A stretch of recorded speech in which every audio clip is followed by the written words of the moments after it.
You're registered. The amazing War Kittens. This is the pre-show here. Yes. Yay!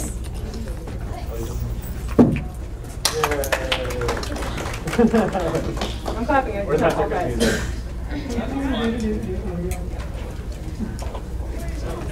Nope, you're being hugged. Hello. Welcome, strangers. Everyone has a drink.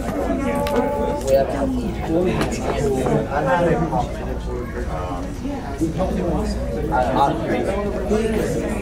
yeah. We have extra chicken. I was thinking let's go to Halloween and do this. Hadn't worked out today. They do have chicken. I think you can just get a bowl one.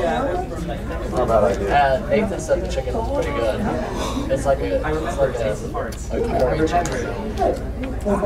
It's not real spicy or anything. I think they have some bland over there too. So I'm sure you can just get some bland chicken on the top of the table. Yes. I'm watching the time.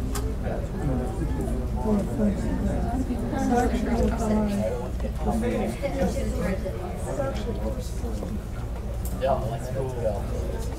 We'll start on time. That's fine. We're here.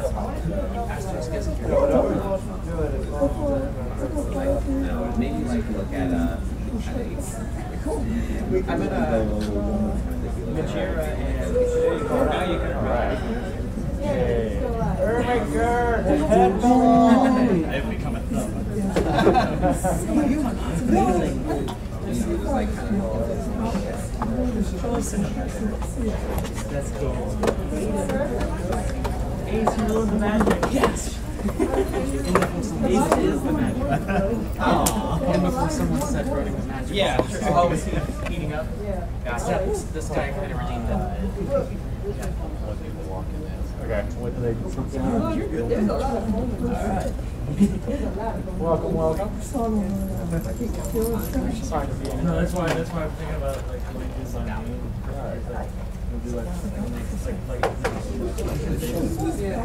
Hello, everyone. Hello. Hi. Welcome to Fursuiting 101. I'm glad everyone has made it and found us. My name is Acid Fox. I'm a Finnick Fox. I'm part of the Brevard Furs. We're basically going to be going over a few things about what to expect by fursuiting, if you're thinking about buying a fursuiting, even questions if you're thinking about making a fursuit. We are also part of a local charity group that's a 501(c) charity group called the Agents of Mirth. I'm currently the director of the charity group. We do have a booth in the dealer's den, table 16. So come check us out. Everything that we're selling there, proceeds are going towards our charity group to help with background checks, bus maintenance, as well as to get CPR certified for all our agents. I'll go ahead and let my co-host introduce himself. Kitty's on it. Alright. Hello. Hello. Alright, I forgive me if I'm too loud. I can't hear myself. You kind of eating the mic, but it's okay. Oh, man. Alright, hello everyone. My name is Daichi. I am a purple fox. Purple, hello. I am also a member of the Agents of Mirth and a member of the Brevard Furs. I'm currently dating this one, and that one, and that one. So, complicated, not really. I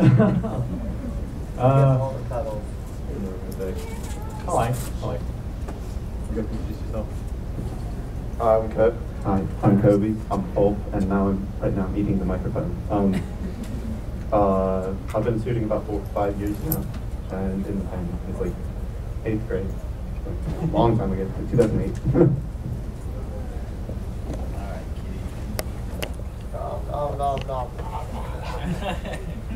Hello, I'm More Kittens. I'm a tiger. Kitty. Even though they argue otherwise. I've been a furry since pre-internet. Okay. That was a thing? When? Yeah, right? What? Before it all. Anyway, yeah, I've been fursuiting like nearly 10 years now. Oh, wow. I'm also an amateur fursuit maker. I've made probably around 12 or 13 suits. I'm also an agent of mirth. I'm also a photographer. I'm also dating all these knuckleheads. Get all the cuddles. So, alright, that's it for me. I gotta eat the mic. Yes, I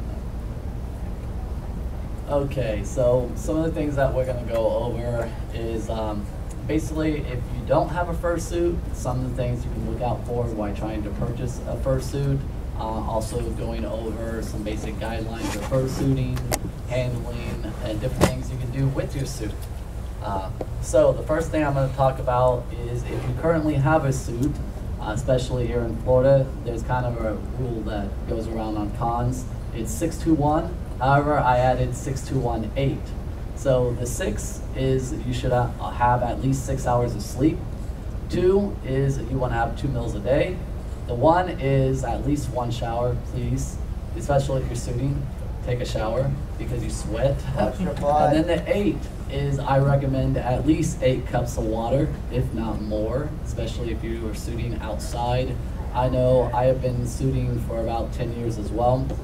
I have suited in the heat with my charity group, as well as an AC, and just from suiting yesterday morning and being stuck in the main room while waiting for the photo, and then dancing all through the fursuit parade, by the time I was done, I was pretty much starting with heat exhaustion. So some of the things to keep out, look out for. You want to add anything? No. Covered that one. Okay. So if you're thinking about buying a fursuit, some of the basic guidelines that you should always look out for is kind of do your homework about the maker. Look around online, look at the gallery, look at the reviews. If it's a new maker, maybe reach out to the people that commission them just to get a basic idea on the communication that the maker had with the people that bought the suit, time frame, different things like that. You also, with the makers, you want to have open communication. That is the key thing to always have with any fursuit maker. Most of the makers I've dealt with has all been really, really good. They've done open communication, told you every step of the way. My suit, which is currently up in my room, is done by a fursuit maker called Dream Machine Costumes. She has been doing suits for a really long time. She's made his suit, did the head on this suit. She is an excellent maker. She basically, when I commissioned her, she gave me the quote, I gave her a deposit, and then she told me exactly when to expect it to be done. She's like, okay, you're on this time slot, and sure enough, as soon as she got the last suit done, she was starting on my slot. She sent me pictures on every step that she was doing, and then when it was completed, she sent me pictures on that, sent it to me. So definitely do your homework. If you're thinking about making a suit, some of the things that I always recommend is before making a suit of your own character, kind of make a side character. Because the reason for this is if you make your own suit for the first time, sometimes you can kind of get a resentment. Be like, oh, it didn't turn out exactly how I wanted it to. And you start to nitpick yourself, or you start to hate your character. You don't no longer want it around, or you don't want to wear it. So if you start learning on basically a side character that you just created for it, you don't really get too nitpicky. And if you talk to people that make suits, or other makers that are just starting out, a lot of them will be very, very helpful and kind of give you pointers. I know in our local group we have Tater Bunny, who's running around right there. She does make suits, as well as War Kittens has started making suits. And we tell people in our local community, if you want to make a suit and you want information, or you want to learn how, talk to these two. They have no problem telling you some pointers, what you can do.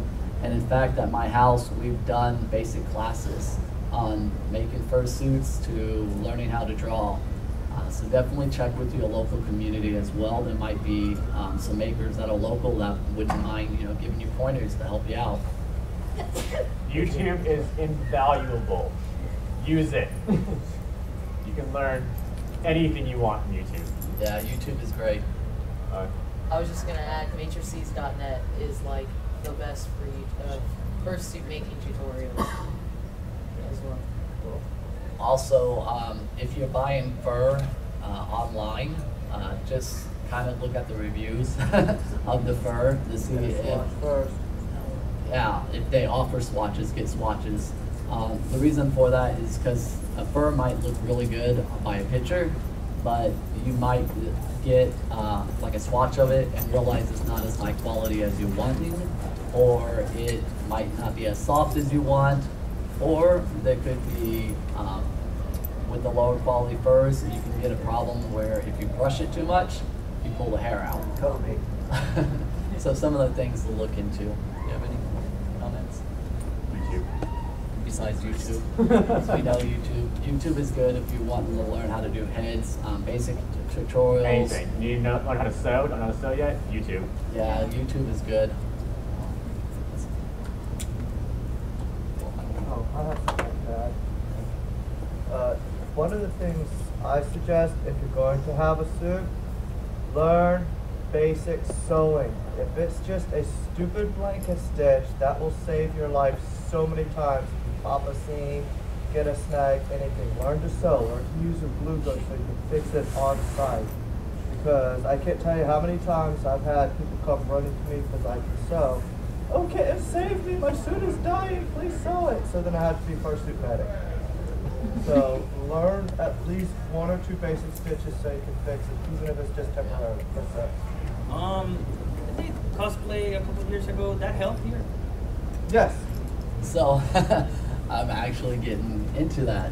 So whether you're fursuiting or you're cosplaying, one of the things to do when you're thinking about dressing up is you want to go around and learn your surroundings. So if you come to a convention or you're doing a local event, before you get in that costume, especially if it's one that kind of cuts off your field of vision, go ahead and walk around it. Learn what obstacles there are.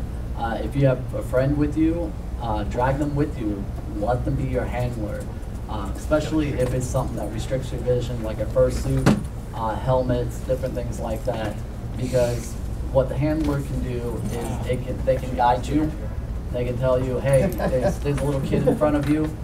Don't trip over them, or there's a pole, or there's a step down, or there's a pothole, because you can't see that in suit. I can't see this. You can? I cannot. Unless he Oh, you looks, can see it. unless he looks down. Oh. There. Now I can see it. With doing a lot of charity events that we do, Here, I cannot. we always have handlers, because especially we do a lot of interaction with children, and I can't tell you how many times that a child has run up out of nowhere that you don't even see them, and next thing you know, you feel little arms wrapped around your waist as you're walking, and just try to stop yourself. Like a hug, a boob. Yeah, like a hug. Yeah, I've been there. leg tackled several times in my life. So I've got this box. So This is my vision. So have a handler. Always go through your And it surroundings. varies from suit to suit. It- Actually, you know what? Who wants to see how bad the vision in the fursuit head is? You're here to pass it around.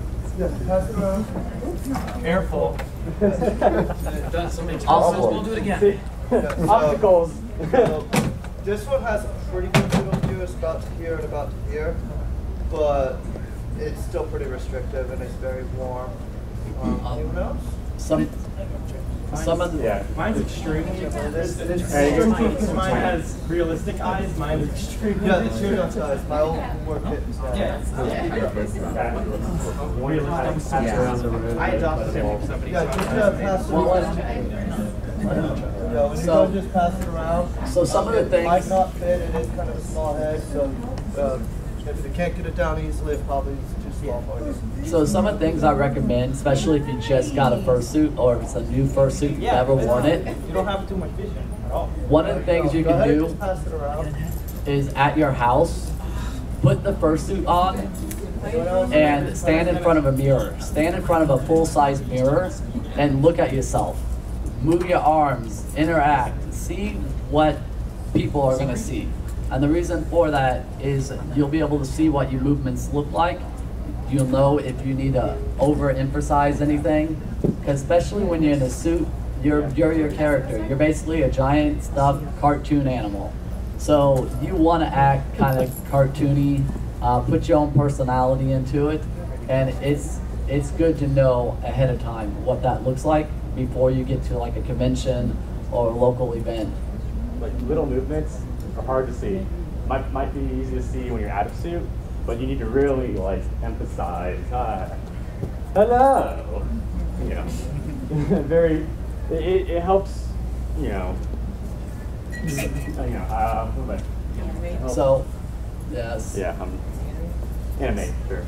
Yeah. Animate is good, especially if you're standing still. You always want to kind of keep animated, because if you don't stay animated and kind of stand still, you kind of just look like a statue. And sometimes people will actually be like, oh my God, that's really, really creepy, even though you're adorable. So if you animate, people will be like, oh, look at that cute little fox, or, you know, look at that doggo. Like, you know, sway, you know, look around. Some of the things to keep in mind too is when you're wanting the fursuit, just the basic supplies you need.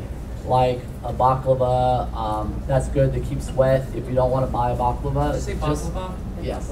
Oh, balaclava. I'm sorry, I can't. His little head English caps. is very, very They pick bad. on me all the time. Headbands work as well. Just have anything to hair. keep the sweat from Keep it out of dripping your into face. your eyes, and to keep the hair back. Also, Under Armour shirts, pants, different things like that. If you're wearing like a cosplay where it's got like Speedos, dancers briefs are wonderful because it keeps things from It keeps your junk overemphasizing areas. Obscures details. Yeah, yes. exactly. Which is very, very important. Are my glasses over there? Never mind, they're right here. Other things you want to keep in mind is brushing. Your different type of brushes. Slicker brushes work really well. However, when you brush, when you brush, you don't want to brush the suit straight down. You want to turn the brush and actually. This is the recommended way. I'll do it the other way if it's really naughty, but you want to do it this way because the little hooks will actually pull your fur. I have seen people brush their suit like this one, brushed a bald spot on where the suit. literally once they're done, they have pulled out so much fur that is a giant ball. And what happens is over time, if you keep doing that, you will make your suit bald. You will actually have bald spots, like this one. He's done that. Under his tail, he has a giant bald spot from him brushing his suit way too much. You don't need to brush it as often. You just need to do light brushes to keep it looking nice. Some of the things you want to help clean your suit is you want to have something like Folex. That's really good to clean your suit. For the body suits, you can hand wash your suit if you want. Another option is if you have a wash machine that has a hand wash cycle, pull it inside out and put it in there, do it on hand wash, and then once it comes out of your machine, do not put it in the dryer. If you put a suit in the dryer, you will melt your fur, and that is not good. So you want to take it out, hang it up on a hanger. You can set a box fan on it. Most fur is made of plastic. It'll melt. Plastic does melt very I have easily. a good example of that. The circle windlass that I have. So I have this circle. He's blue and black similar to this. And he has this beautiful, beautiful feather on the arms, the legs, and the tail fluff and the head ruff. So I put it in to wash, and James's mother, not knowing better, trying to be helpful, put it in the dryer and completely destroyed the tail fluff and the fluff on the haunch. Luckily, the other fluffs were on the parts that weren't in the machine. So she completely killed all the feather fur on that. Not meaning to. She wasn't doing it to be malicious. She just didn't know better. Some of the things to keep in mind is cleaning the head, because most heads you have to do that by hand. When you clean them, you can use Folex. There are good tutorials online of people showing you how to clean out the heads, making them look really nice. Some of the things to keep in mind is you don't, besides cleaning the outside of the head, you need to clean the inside of your head. Most heads have lining in them over the foam.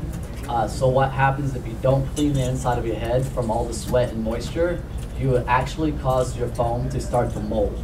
You will get mold up in there, believe it or not. And if you ever had someone that didn't clean a head and you put it on, you can smell the mold and it's really bad for your health. So always keep it clean. Some of the things you can do, what I do, what I do, especially at conventions, especially just wanting to wear it over and over again, as a quick clean, I'll get baby wipes. I'll take baby wipes and wipe down the inside just to get the oils and sweats. We actually also created, if you've been to the Headless Lounge, if you haven't, you can go in there and peek. They have a fursuit tree in there. What it is a PVC pipe with holes in it, with fans built in, and you put your head on there and it sends air up to help pull out that moisture and to keep it dry. We built one of those for our room so that when we're done suiting, you can put it on and let the heads dry. That way nothing accumulates. Do you have anything to add? Alcohol spray. So, you guys probably been to the dealer's den and stuff. You saw the people that sell the alcohol sprays.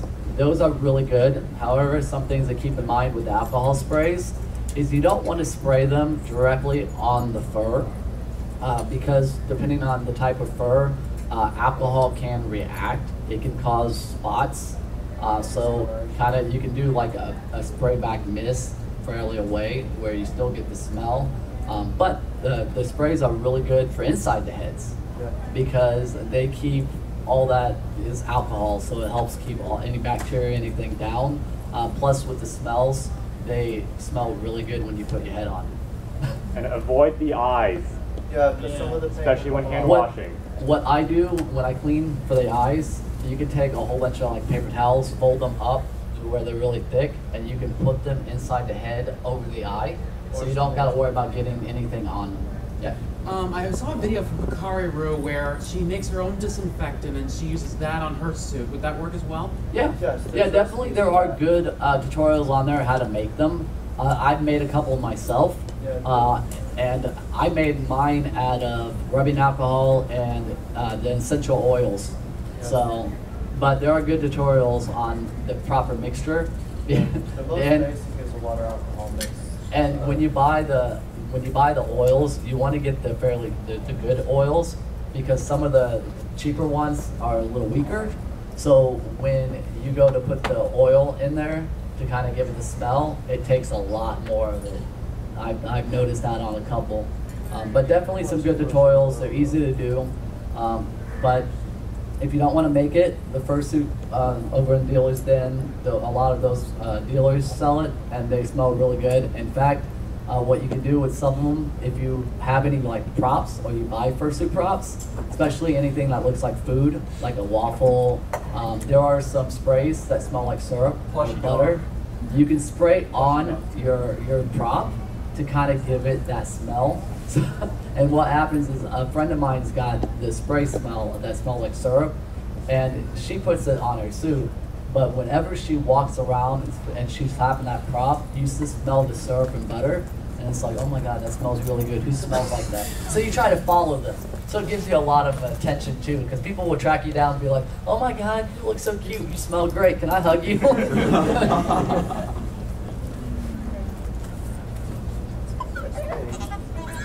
What about even like, for example, like plants or the stuff that you light? Sorry, I'm from Cuba. The stuff that you light up when you don't got light inside the suit for like the whole night, you would just like keep the same smell that. Maybe like incense? Yeah, something like that. No, don't put an incense in your head. Because the heat can damage the head. I mean, not on, just like that. Oh, like in proximity. Like, okay, so, yeah. So like, too much to their chakra, and I'll occasionally burn some incense in the house, and I'll put my suit there, and I'll pick up a little bit of the scent. but it doesn't really stay on very well. I tell you There's a something question. that you can put in your head real quick before I get to that question. Dryer sheets work really good, and it gives you a really nice smell. Another thing you can do is the Irish Spring soap.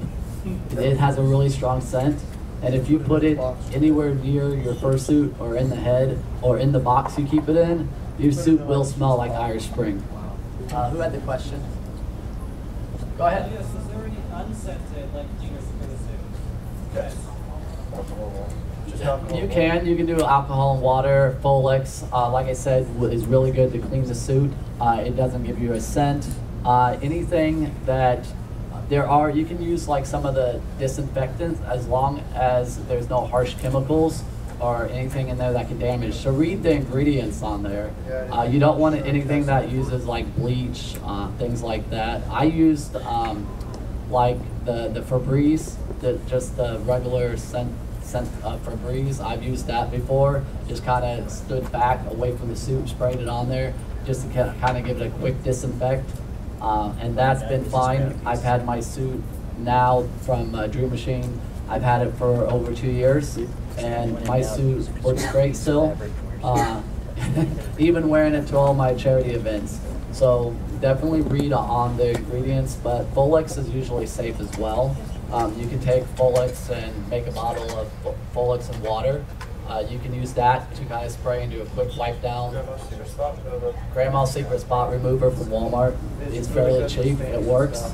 Go ahead. And when in doubt, if you have oh, sorry, go ahead. The worst cleaner? Bleach. Fire. Bleach. Anything that's got bleach in it. Even some of the colors, the ones that says color safe, I don't trust them. Because I don't want to take the chance of anything happening to my suit. Because if you spray it on there and it goes to soak in and it's going to do any damage, you're going to see it right away. You're going to see spots starting appearing, or it could leave a lingering effect on the type of fur. It can make it feel like it's really, really hard, or it can almost feel like that the fur has melted a little bit. So definitely recommend reading the ingredients. If you don't have a lot of experience, you want to know harmful things, go to YouTube. A lot of fursuit makers on there have done videos and will tell you how to clean your suit, things they recommend, and which chemicals not to use. So you don't have to worry about memorizing everything. But YouTube is definitely your friend. You can type in how to clean a fursuit, and there's tons of tutorials on how to do it. Can you also ask like the fursuit maker for like their recommended cleaning? Yes. So absolutely. most fursuit makers, especially mine, when you get your suit, they ship in the box how to clean it instructions. So they make nice little pamphlets on how to clean it, the proper care, what to do. So that's always good to have. You can keep it, laminate it, put it somewhere safe, put it up where you clean your suit, in your laundry room. That's always a good reference because they'll recommend what chemicals to use. I found most fursuit makers recommend the Folex because it doesn't harm the suit and it's really, really good, especially if you have a white suit. A friend of mine is a Husky, and he wears his suit all the time, and he is white. And he wear it from the first day of the convention all the way to the last day of the convention, and he lives in it. His suit, by the end of the convention, will look black. He takes it home, he cleans it with Folex. It takes a lot of work and time for him to do it, but by the time he's done cleaning it, it is back to being a vibrant white. And it's just amazing how good Folex is. Yeah. And one second. Go ahead, Molly. Oh, I was saying, the fursuit maker knows the material. They do tests on cleaning it and stuff. So they know what works. And when in doubt, if you have a swatch of your fur, go ahead and try different cleaners on it. See what affects what, and just test it out. Because there's no harm doing it on a swatch, and then you'll know, and you can use it on your actual suit, so you don't damage it. Yep. I was just gonna say for whites, I don't know if it's quite the same for fur, because my suit's fleece. I have a lot of white on my suit. Tori's got a lot of white on her suit. Folex will sometimes get like the main dinge out, but like black spots, I found borax. Borax is like a lifesaver and it won't hurt your suit. It sounds like this crazy chemical thing, but It's just borax, it's a laundry booster, but it makes vibrant, bright whites. So there's also that, and it's kind of scrubby, so you can put it on like a stain, take a toothbrush and scrub into it. Don't worry about scrubbing your suit, man. People are so terrified, they're like, Yeah. It'll be fine. it'll be alright. So some of the things to you know, a lot of people when they go to clean their suit, they're petrified. They're like, oh my God, I'm gonna ruin it or I'm gonna damage it. One of the things my first suit maker told me is when you carry your suit or you pack it, don't worry about your head too much. I was like, well, I don't want to squish it. I don't want to, you know, damage it. And she looked at me and she said, if you saw what I've done to these heads before I give it to you, you will die. My first suit maker has a video of putting the head in a bag and vacuum packing it. I don't recommend that, but she does it. And because she wants to show how durability her heads are, how good they are. So most makers, they know what they're doing. They're really good. You don't got to worry about, you know, whether or not you're going to really damage the head, especially if you're following the cleaning instructions that they're providing. Because like everyone said, they test the material before they make your suit out of it. A lot of them will take a little piece of it and they will put it through anything and everything they can think of just to ensure that the material is good. Because they don't want to make a suit that's going to cost $1,300 to $10,000 and you have it for a month and it deteriorates. So unless you put it in the dryer or, you know, actively trying to do something crazy, you're not going to damage your suit. Questions back there? Does anybody have any experience using ozone or disinfectant? I don't. Like the ozone jar they use to clean out cars that have smoke in them? Yeah, I have not used it. However, like I said, you can look on YouTube. If someone has used it, a lot of times they'll do a little video on there where they'll tell you the pros and cons. So definitely do your homework. One more back there. Yeah, go ahead. Yeah. What about resin heads? So I had a resin head, my first suit. So Acid Fox 1.0 was made out of resin. And you can wipe that down just the same as you do a foam. You can use disinfectant wipes. You can create, you know, a Folex solution to wipe down the inside. Same thing with the outside. The nice thing about the resin head, being that it's made out of resin, you don't have to worry too much about the eyes because they're that hard resin material. It's not really plastic. It's a hard resin that's been molded. So that's kind of the perks. But you definitely want to still keep that clean, especially if you put foam inside to kind of pad it. You don't want that foam to retain the moisture and mold, because even if you put like a liner over it where you don't see it, trust me, foam that gets wet over time, that doesn't properly dry, will mold like your bathroom. Do you have any tips for traveling with a resin head? Don't vacuum pack it. Don't vacuum pack it. However, I traveled with my first head, and I wasn't real careful with it, and I didn't break it. I mean, I stuck it anywhere and everywhere I could fit it in the car, under boxes, under the bag, in the bag, and it lasted. I had that suit for what? About 2 years. No, my Acid Fox I had longer.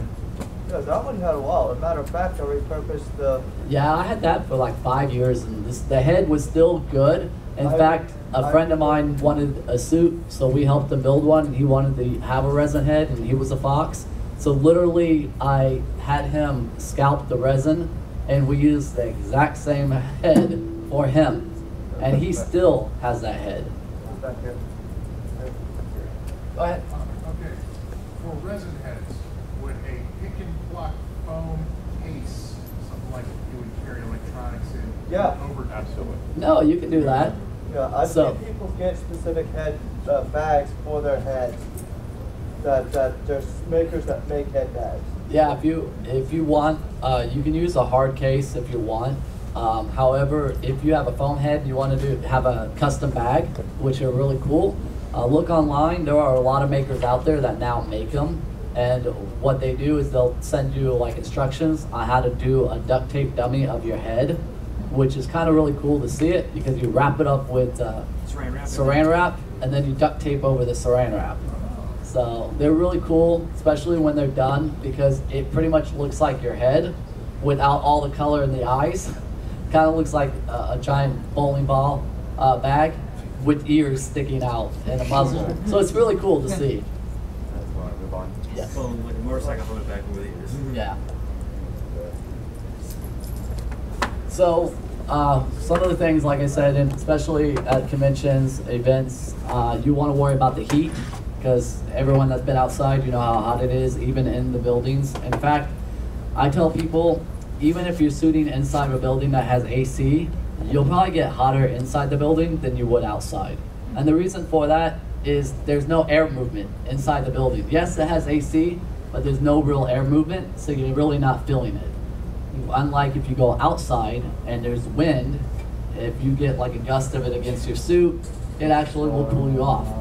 I've been to many events that we've done outside for our charity group, and I've been able to suit a lot longer than when we went to like Melbourne Auditorium, which was completely AC, where I died after about 30 minutes. I was like, oh, I gotta take a break, I'm dying. And people are like, but you last so much longer outside, why? There's no air movement inside the building, unlike outside. So you always want to kind of keep your levels. If you're starting to feel tired, or if you know you're getting sweaty, take a break. There's no harm in taking a break.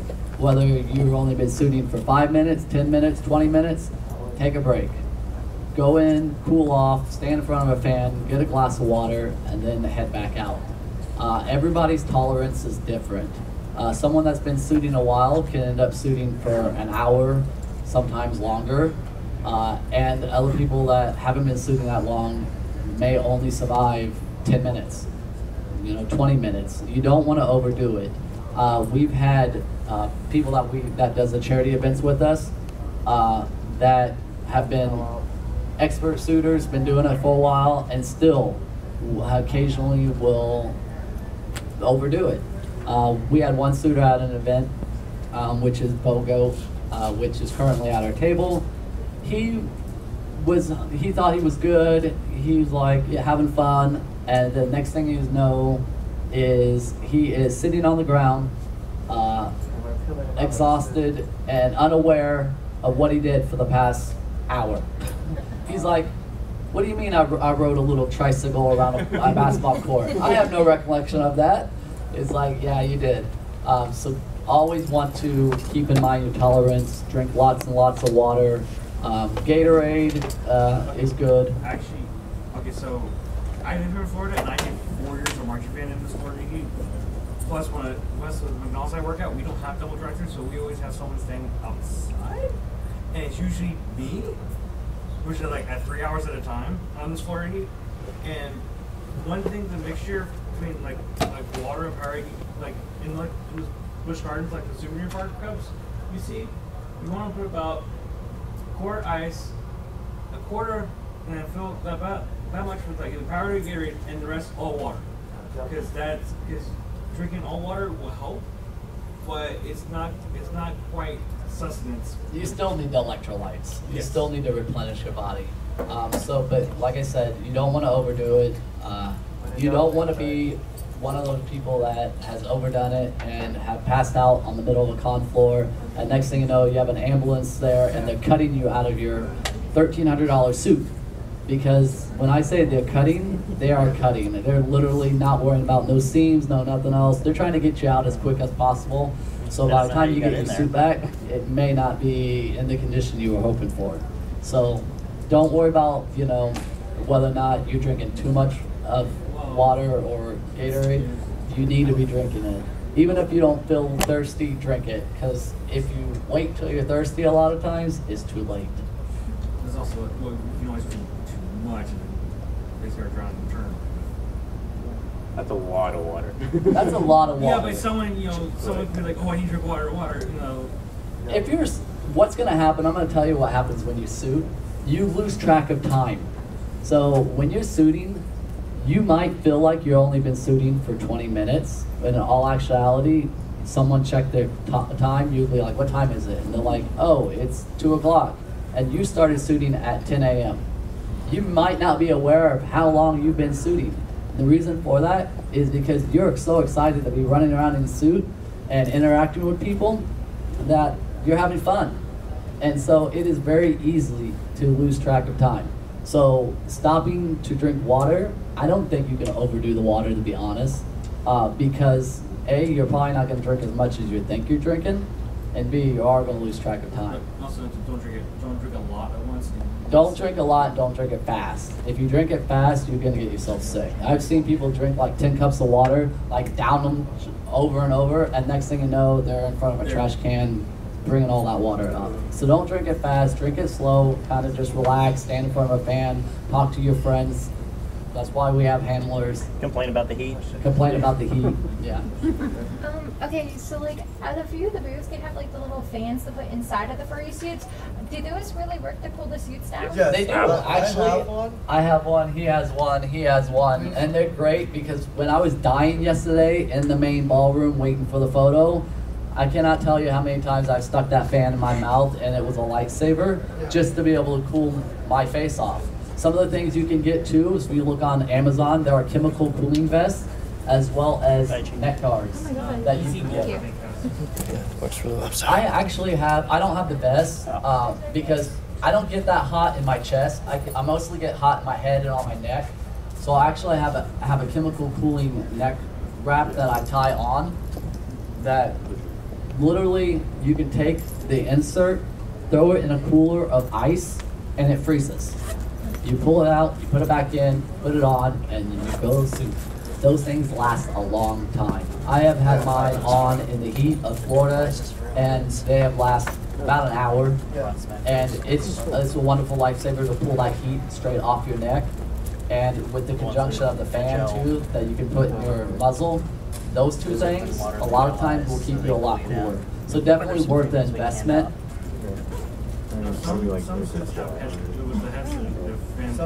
Some have the fans. That's all pretty much your choice. Well, the thing is with the computer fans, some people love them, some people don't. I don't like them for the simple fact that they're loud. Even if they're if you ever go to someone that's got a fan and you go to hug them, you can hear that fan running. So, like I said, safety's always first, and your preference is always a priority. However, I don't want to break the magic ever. I want to have the illusion that I'm that giant, cute, cuddly animal, and that having a fan in my head could sound like a whole bunch of bees roaming around. So.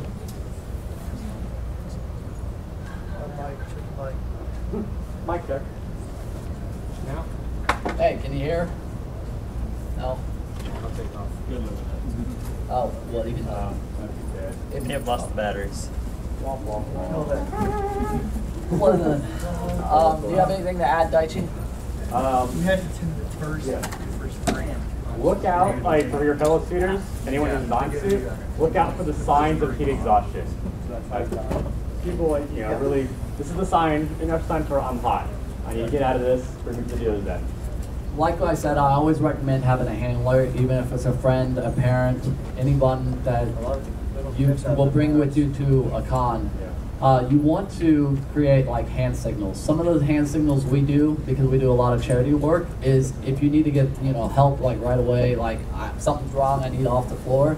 This is a good one. You put it up, your handler sees it, and be like, okay, I need to get them back to, in our case we have a bus, back to the bus, air conditioned, find out what's going on. Disney uses this. Disney uses it. A lot of times they'll be like, oh, Mickey, you got something in your eye, let's go check it out. That way people, don't worry about ruining the magic. Some of the things you do is if you see someone like he was doing, fanning himself, that's usually a sign that you need to get them help right away. Because if someone's fanning themselves, they're really, really, really hot, one step away from probably heat exhaustion. You feel dizzy, lightheaded. Headache forming, nauseous. You need to get out of your suit or get to the headless lounge, unzip it, bring it down a little bit, stand in front of a fan, drink lots of water, because you're on the verge of heat exhaustion. Yeah, when in doubt, take a break. And it's so easy to do. Yeah. Is that everything? Other things just to keep in mind that you can do with the suit, you know, besides going to conventions and running around as your big furry character, some of the things you can do that a lot of people don't think about is charity work. Talk to, you know, people in your local area if you're interested in doing like charity, because a lot of people don't think about it, that, you know, they buy this expensive suit, they only use it for conventions, it sits in their closet, but they're always looking for something to do with it or an opportunity to wear it. And a lot of times, local events or charity groups are always looking for someone to help out. And if you guys stick around at 2:30, just 30 minutes after this one ends, the guy over there in the corner, which is the founder of the Agents of Mirth, is going to be doing a panel all about suiting for charity. He's going to give you guys some really good tips and stuff, so stick around for that. Does anyone have any questions, comments? This one kind of goes back to when it comes to making your own suit. I have a friend for the bottom of the feet, like the feet paws, they use fox leather. I'm not sure like what I would recommend as the bottom of the feet. Daichi, show them the bottom of your feet. These are toolbox tags. So some of the things to keep in mind with different material on the bottom of the feet is you want to worry about traction, how slick that material will get if it's soaked in water or if you're hitting a puddle. Because a lot of conventions or a lot of places will have tile floors, and if someone spills a drink and you got something that is a very slick material or that's not, you know, got traction on it, and you hit that puddle, you're going down. You are going down. So just keep in mind, if you, some of the things you can do is the material we're thinking about using, you can actually just take a piece of it and put it on like a bottom of a slipper or a shoe, or you know, something you can test out. Put a little water on a tile and just run it over there. See if it grips, if it slides. That gives you an idea of that material. Now, I know foam, because my bottom of my feet is foam, and just wearing my suit that I've had for 2 years now and doing an event almost every month with the charity group, I have worn through the bottom of my feet. I literally, when you pull up the bottom of my feet, you can see the outline of the slipper that is inside. So, the nice thing about foam though is a lot of times you can repair it. You can pull that piece of foam off, get some of it, and redo it, replace it. Some of the other materials like leather, it might be a little harder to replace. It might not last as long. So always test the material. Okay, thank you. This one here we've replaced his paws 3 times because it is one of my builds, and I used a different setup and I did that. And the first was just the fur, and it went through that in about a month. And then we used a foam similar to what's on my professional built suit, but because I used a sneaker inside instead of a slipper, it cut through faster. These have slippers inside, and we used, what was it, those puzzle? It's EVA foam. Yeah, those puzzle piece floor squares that you can get. So we cut those out and make that one square each. Perfect test run of those. Anybody have any questions, comments, concerns? What's that? Sandals? Oh, the Fursuit sandals, yes. So a lot of people, a lot of suit makers offer indoor feet. So a lot of people will buy the indoor feet to wear around the con, but then they go outside. So what a lot of them will do is create the Fursuit sandals out of the foam basically. And they're pretty cool, and it's actually an inexpensive way to actually have outdoor feet paws. Because a lot of suit makers, if you want indoor and outdoor feet paws, there's extra for one of them. And it could be anywhere from 50 to 100 bucks extra depending on the maker. So building a sandal or ordering a sandal from another maker is actually a good way to kind of have the dual purpose feet. What do you guys have right now? I have outdoor feet. He has outdoor feet. Outdoor. I have hybrid. I have both. Has both. All right. There's a question in the back. Yes. Go ahead. So I actually have a trick ankle, and I've had to wear boots for most of my adult life. By trick ankle, I mean you don't pop the socket, and I have to lay on the ground instead of back. It sucks. How do I consolidate that to not tear up the bottom of paws? Because I have to wear these boots. There's a couple of ways, like, there's a couple ways you can litigate that. There's some, like, they're not as good looking as some of the paws here. It's like just basically a cover over the top of the boot, just like maybe just a cutout thing that straps on like a spat. Right. Or like the material here that we put on Daichi's feet is a really rigid. It's about an inch thick. Did we double that up, Kevin? No, it's a single. We singled this up, and it's really sturdy material. So Probably about that thick. yeah, it's almost an inch thick. It's pretty heavy duty stuff. So, I mean, the boot will, because it's solid, hard bottom, will eventually tear through. But if you use a more rigid material like that, or just an open bottom, it won't be as bad. Any other questions? No, just a comment. Could he maybe use the boot itself as the base? Yeah, and then just put a paw on top of it? Yes, that's what I was saying. Basically, instead of using the house slipper inside, you can always use the boot. Just keep in mind though, when you build the paw, when you go to put that boot on, if you put the fur all the way over the top of the boot to the leg, when you go to put that on, it might be difficult. So some of the tricks you can do is put like a hidden zipper on it, so that you can zip it down, put the boot on, lace it up, tie it, anything you need, and then zip it. So that way it kind of hides. Go ahead. I was just gonna say, and if you have a maker that's like really good with that kind of stuff, you can even request that it's like a clip-on rather than made onto the boot itself. Yeah. But they can be kind of hard to.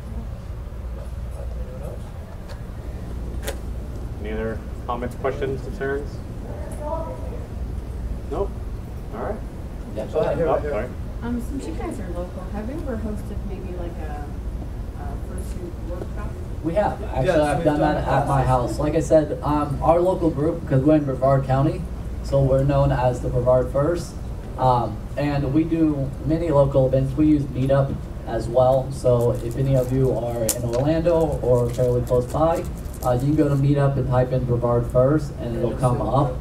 We do like workshops occasionally. I'll host them at my house, and I'll put them on there for anyone that wants to come. Like I said, we've done fursuit workshops, we've done art workshops, sewing, anything you want to learn. We have a lot of talent within Brevard County, and I like to kind of utilize that talent to teach other people that's interested, because what I've found is you have people that might not think they have talent, but they really do, and they might have a slight interest. So if you get them together and kind of just sit around in a social environment and kind of go over a few things and teach them, a lot of times they'll feel comfortable and they'll start to do it, and then they'll realize, oh man, I'm really good. I didn't know I had this. And so they get confidence. So it's a good way to build up confidence where people don't feel like they're isolated or they can't do something. Okay, for people who have like anxiety issues, can it be worse like when you're in a fursuit, or is it like normally calmer? So we actually have agents. If any of you came to the social anxiety panel last night, that my friend, fellow agent Mac, also Bogo, he had really bad social anxiety, and to the point that when he first came to the group, he would just sit on the couch or in a corner and just stand there and not talk to anybody. But just from him interacting with the group, coming to the agents events, he has come so far. He actually is very sociable. When he's in suit though, he's bulletproof. He's bulletproof. He thinks he's invincible. And the reason for that is when you're in a suit, no one knows who you are. You are completely unknown. All they see is a cute, lovable character. So what happens to you is you get this sudden like, ooh, I can be this character, I can be this person, because no one knows it's me. So if I act stupid, or if I mess up where you don't think you look as good, you don't have to worry about it, because you're a giant cartoon character. So a lot of people that's got social anxiety that have ended up suiting will tell you that it's the best thing for them, because it'll allow them to do a lot of interaction, and it'll allow them to build up confidence enough that even when they're outside of that suit, they're now able to be confident to talk to somebody, to interact with them. And that all came from them suiting. Anyone else? Yeah, go ahead. This question is kind of about hydration for suiting and elephant. How many times do I have to wait to drink a cup of water? For example, wait like 5 minutes to drink a cup of water, or What I'll do is when I'm in like the headless lounge, I'll go get a cup of water. I'll just sit there, take my time drinking, socializing, and then if you think after drinking that water in 10 minutes, 20 minutes, if you want to drink another cup, don't be afraid. Go drink another cup. The worst can happen, to be honest. If you drink too much water, you're gonna go to the bathroom and you're gonna have to go to, you're gonna have to pee.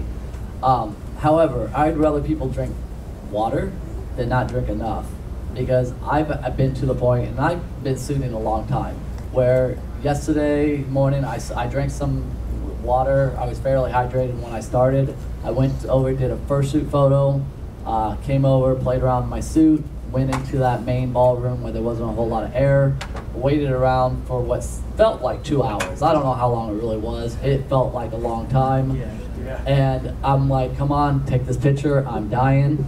And all the people around me in suits like, yeah, we're dying. By the time that got done and dancing through the fursuit parade, I literally was soaking wet, no longer sweating, had a headache, and I was to the point where I was starting to feel claustrophobic in my suit, which is like, I need to get out of this now, because if I don't, I'm gonna die. So, yeah. The best thing you can do is listen to your body. Do you feel thirsty? Yes, drink water. No, you're probably all right. Just listen to your body. Even then, if you feel thirsty, you're already getting it. But if you have a handler, and you can ask your handler, hey, does my suit feel wet to you? Yeah. Because you might not be aware of how much you sweat, and if your handler fills you and be like, yeah, you're damp, you probably need to go drink some water, because you will sweat it out. Pour water on you while you're in your suit. If you feel like you can't drink any more water, like I'm gonna throw up if I drink more water, probably stop. Yeah. So we do a lot of events outdoors, so don't be afraid, drink the water. I'd rather you drink too much than not enough. Yeah, your body will tell you, hey, this isn't working, we need water, or we need this, or we need that. Like you said, listen to your body. That's the best thing you can do. If you feel like you need to take a break, do it. Even if it's only been 5 minutes, take a break if you think you need to. A lot of thirsty, drink. A lot of times you can tell your handlers, if it's a friend, family member, someone to bring with you, and be like, look, I want to take a break every 30 minutes. Take me, keep track of time for me, let me know, hey, let's go. Let's go take a break. Drink water, relax. There's no harm in doing that, especially if you're, at a con, doing an event. You got all day, especially at conventions. So taking, a 5 minute, 10 minute break isn't a big deal. You're not going to miss anything. Yeah, go ahead. Alright. Seeming how I'm a first-time suitor, like the convention, I just got a suit, and I've heard problems about this. It mainly happens with little kids, but how do you deal with like the scratching of the suit? Like if people scratch the suit at all, how would you kind of deal with that? That's a good question. I heard that can damage it really bad. Oh, scritches. Yeah, scritches. Have your handler tell them not to do that. That's how you do that. If you're worried about someone like scratching or digging into the suit, which is going to cause damage, you can let your handler know. Be like, no, I don't want anyone doing that. Yeah. Because keep the kid with the chocolate ice cream away. Yeah, because it's your suit. You want to make sure that no one does anything to you while you're in that suit that you don't want done. Just because you're in the suit doesn't mean that you might want to be hugged all the time or we have touched. suitors that actually say ask first before hugging. Alright, thank you. Yeah, and I was just gonna say, like, if it's a small kid or whatever, and they just come up to you and they're like pulling on your suit and your handler's like off to the side or something, it's just happening right now. Do not be afraid to, speak and say, no, that is not okay. Yeah, because that'll shock them out of it, because usually you're the cute thing. Oh, look at the cute. I've been to events. Like, no, don't do that. Okay. I've been to events with little kids, and they're like, "Oh, it'll be cute if I just pull his tail." And they'll come up and I'll feel a tug and I'll be like, no. And my handlers be like, no, that hurts him. Don't pull his tail. It's cute, but it was expensive. Yeah, exactly, exactly. It's your suit. You paid a lot of money for it. Don't let people do anything to you that you know isn't allowed. Oh wow. Wow. Suits get up there. It depends. When you go to buy a suit, it depends on your character.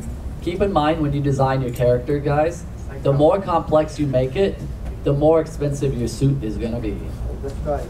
I originally started out my Acid Fox character. I started out with spots. I was covered in spots. And when I actually wanted to get a professional grade suit, I got a quote. My suit maker said, hey, I'll do your spots, but it's gonna cost you. It was like $5,000 with all the spots, because a lot of them, they don't airbrush them. A lot of them will actually take the material and hand cut the material and fit it in there where it actually looks like it's all one solid piece. So it's expensive. So I looked at her and I said, how much is it without the spots? She said, I'll do it for $1,300. I said, okay, I no longer have spots. In fact, I took it as far as to incorporate a story with my character. So my character is an alien Finnic fox from a planet called Furnesia, and they send out people to travel the galaxy. I'm a terrible driver, evidently, because I crashed through the moon and onto the Earth. So I was stuck here. So I didn't calculate the right calculations coming out of hyperspace.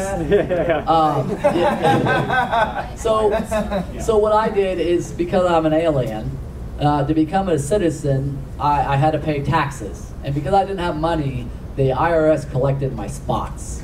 So I literally had artwork done of his character dressed up as an IRS agent with a briefcase, standing there collecting spots as I'm pulling them off my character. So you guys can have fun, but yeah, keep in mind, the more complex your character is, the higher it's going to cost to have a suit maker make it. Yeah, go ahead. I have a question about the construction of a head for people who wear glasses, because like I cannot see without these. So a friend of mine actually has the same issue, and what actually he did is he went to the eye doctor and ordered the goggles that people use for sports. And the nice thing is you can get them with your prescription, and you can get them where they don't foam up. And because they're flat on your face, your suit can usually slip over it. Yeah, or you can have the suit maker give you space for glasses. Some of them have a zipper. Yeah, some have zippers. The Lemon Brat suits, what they do on their heads, because I have a Lemon Brat suit as well, which is another character, they put the Velcro straps and a zipper in the back, so you can adjust it as tight or as loose as you want it, which is a cool feature. So you can talk to your suit maker, let them know, hey, I wear glasses, I need a lot of room, can you do this? And they'll tell you. They'll usually can put, like, when they construct it, they can put glasses on it inside to see how much room, make sure they have clearance. But all else fails, you can definitely get the prescription goggles, they work. Yeah, I had a question earlier in regards to vision not wrapping up. So I'm kind of a fan of following the eyes. Is there any variation in visibility from those two? No. So with the Follow Me Eyes, if they're foam, well not foam, but the toony ones like his eyes, they're usually going to give you the same vision. Just keep in mind with Follow Me Eyes they follow people. So wherever you're looking, your eyes are going to look. So you want to know what your character looks like before you interact in the public. Because you might be looking off here, but someone looking at your character will see the eyes do different things. So kind of being aware of where you look, what you look like, actually helps. Like the following eyes look like they're following whoever. We done?